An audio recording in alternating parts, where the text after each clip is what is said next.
Arak passe me prendre à Persépolis. Je viens de finir de jouer à chat avec les gardiens, comme à la fermeture de tout site touristique qui se respecte. Le soleil aussi a fini sa journée, et on fonce dans le crépuscule. On se comprend pas tant que ça, mais on fait avec. Nuit sur Shiraz. La ville des poètes est surtout celle d'1 300 000 habitants qui s'embouteille entre collines et montagnes. Un pote monte, moustache, l'œil blagueur, braqué sur le joint en préparation entre ses doigts. Puis une bonne heure file, on roule toujours. C'est la 3e fois que je vois passer le métro Nazami par la vitre arrière droite. Je me dis que mon pote est vraiment étourdi.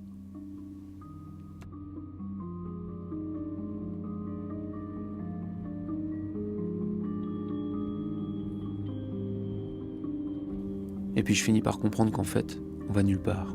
On roule, c'est tout. On s'arrête juste pour les sucreries, les clopes ou le gaz. Et les kilomètres sont pas bien chers. Je me dis qu'Arak est peut-être passé à côté d'une vocation de chauffeur de taxi.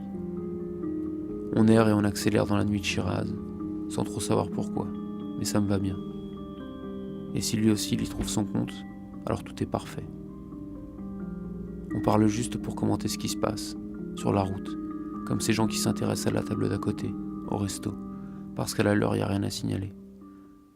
On se laisse dériver dans le flux des phares et des feux de stop, dans le vortex des diodes électroluminescentes qui déchirent la nuit.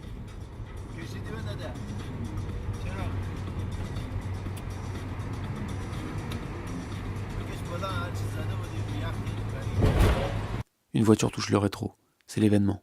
La course-poursuite s'engage, le moteur monte dans les tours.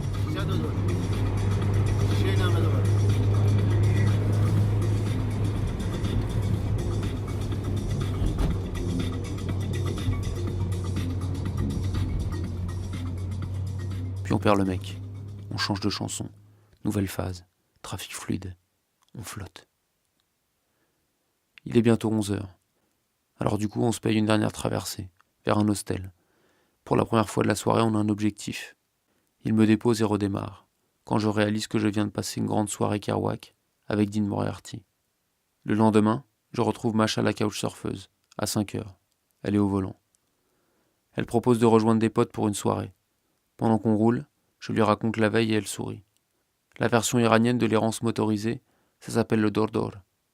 Une bagnole de gars, une bagnole de meufs, on se croise dans les bouchons, on se jette des regards, on baisse les vitres, il y a des codes avec les mains, et on échange les numéros au feu rouge. Si on s'arrête, les gens demandent ce qui se passe.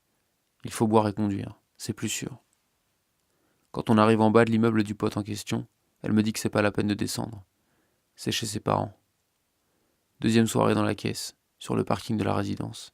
Suffit de virer les appuis-têtes et la 206 se transforme en salon de la liberté. On trinque, il est 18h. Parce que la politesse iranienne s'exprime en toutes circonstances, il passe des chansons en anglais aussi, pour que je comprenne les paroles. La raque descend sur le tableau de bar, la voiture s'égaye, on danse assis sur les sièges, on pète. Il est 19h46 et la moyenne d'âge est de 30 ans. On va rouler un peu. Masha raconte qu'elle était pas loin d'émigrer en Allemagne, et au final elle a préféré rester en Iran. Elle dit que les choses banales là-bas ont ici une bonne saveur de déviance.